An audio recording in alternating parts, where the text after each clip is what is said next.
Okay, let's talk about a habit that is so simple you might just overlook it.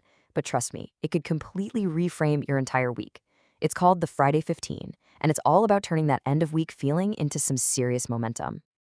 So picture this, it's Friday afternoon. The week's been a total whirlwind, right? Meetings, emails, a never ending to do list. But when you finally shut that laptop, can you honestly say what you really learned, what you truly accomplished? Yeah, for most of us, it's kind of a blur. And that right there, that's the heart of the problem we're going to tackle. It is so easy to fall into the busyness trap. You're just checking off little tasks, putting out fires, but you never actually stop to ask, am I moving in the right direction? We end up confusing all that activity with actual achievement. That feeling has a name, and we're calling it the end of week blur. It's that nagging sense that you were definitely working hard, but for what? What did it all add up to? See, without some kind of structured reflection, our weeks just melt into each other, and we miss out on these massive opportunities for growth. So, what if I told you there's a simple system to just cut right through that blur? A framework that high performers use to make every single week a building block for their success? Well, there is.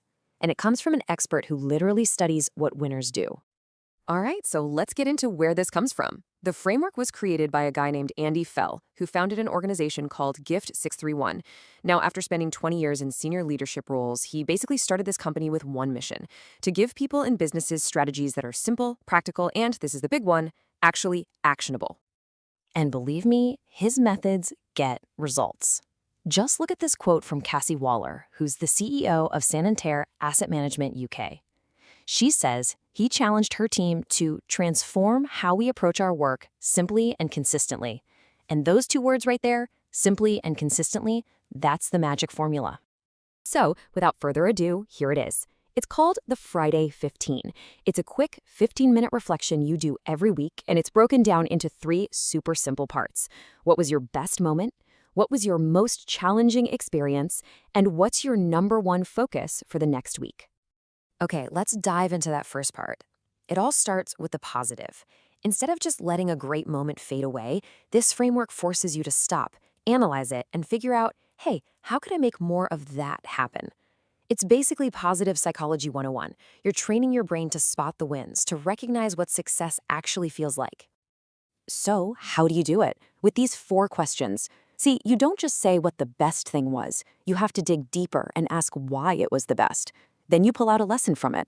And finally, and this is the most important part, you make a plan for how you're going to do more of it. You're basically engineering more wins for yourself.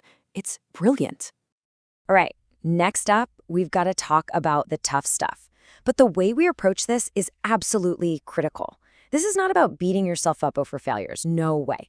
It's about looking at every challenge like a scientist looks at data. It's just an opportunity to learn and debug your system.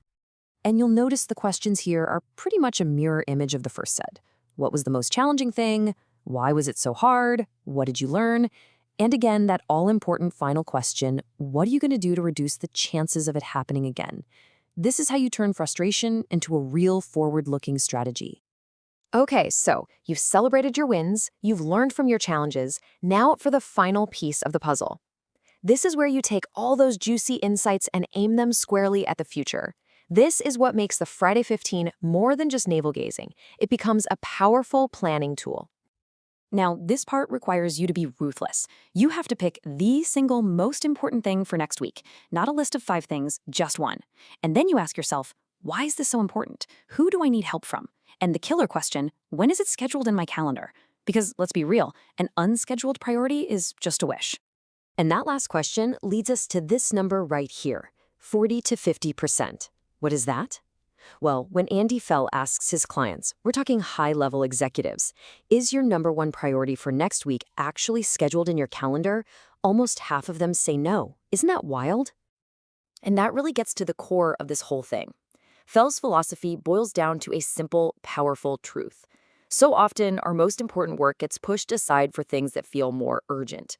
But his rule is simple, and you should write this down. What gets in the diary gets done, period.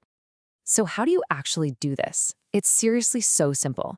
Just block out 15 or 20 minutes in your calendar every single Friday. Find a quiet place, put your phone on silent, grab a notebook, and just be honest with yourself as you answer the questions. The real magic happens when you do it week after week after week. Which leaves us with one last question to chew on. Yeah, it's just 15 minutes a week. It sounds like nothing, right? But just stop and think about the power of compounding. What could 52 weeks of focused reflection, of deliberate learning and planning, what could that one small habit really change for you in a year?